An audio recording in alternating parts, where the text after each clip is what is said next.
Hi friends, మా పిల్లల ఎగ్జామ్స్‌లో పడి kitchen counter top deep clean చేసి ఆల్మోస్ట్ ఒక 15 డేస్ అయిందండి. లెట్స్ డూ ఇట్ అని వచ్చాను. ఫస్ట్ అయితే కౌంటర్ టాప్ ఆర్గనైజర్స్ అన్నీ కూడా తీసేసి వాష్ చేస్తాను. క్లీనింగ్‌కి ఎప్పుడు నేను డీఐవై సొల్యూషన్ వాడతాను. హాట్ వాటర్‌లో కొద్దిగా మైల్డ్ లిక్విడ్ డిటర్జెంట్ అండ్ వంట సోడా మిక్స్ చేసేసి స్ప్రే బాటిల్‌లో పోసి మిగతా సొల్యూషన్ అయితే ఆర్గనైజర్స్ క్లీనింగ్‌కి వాడతాను. ఈ లిక్విడ్ సూపర్ ఎఫెక్టివ్ అండి. నేను కెమికల్ బేస్డ్ లిక్విడ్స్ కిచెన్‌లో వాడను. చేతులు కూడా పాడవుతాయి కదా! సో, కౌంటర్ టాప్ మీద స్టవ్ కింద బ్యాక్ వాల్స్ మీద స్ప్రే చేసేసి అది సోక్ అయ్యే వరకు ఆర్గనైజర్స్ అన్నీ కూడా క్లీన్ చేసి పెట్టుకుంటాను. ఇక కౌంటర్ టాప్ అంతా లైట్‌గా స్క్రబ్ చేస్తే నీట్‌గా అయిపోతుందనమాట.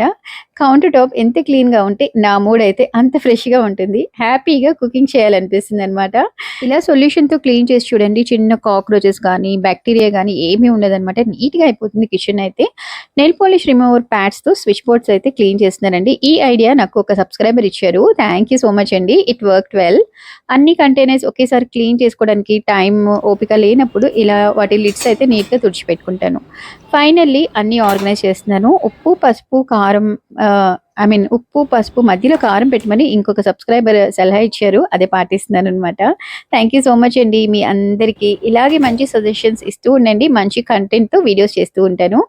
కౌంటర్ టాప్ ఇలా మినిమల్‌గా డెకరేట్ చేసుకోవడం నాకిష్టం. మీరు ఇలా ఇష్టపడతారో కామెంట్ చేయండి. Please like and subscribe for more.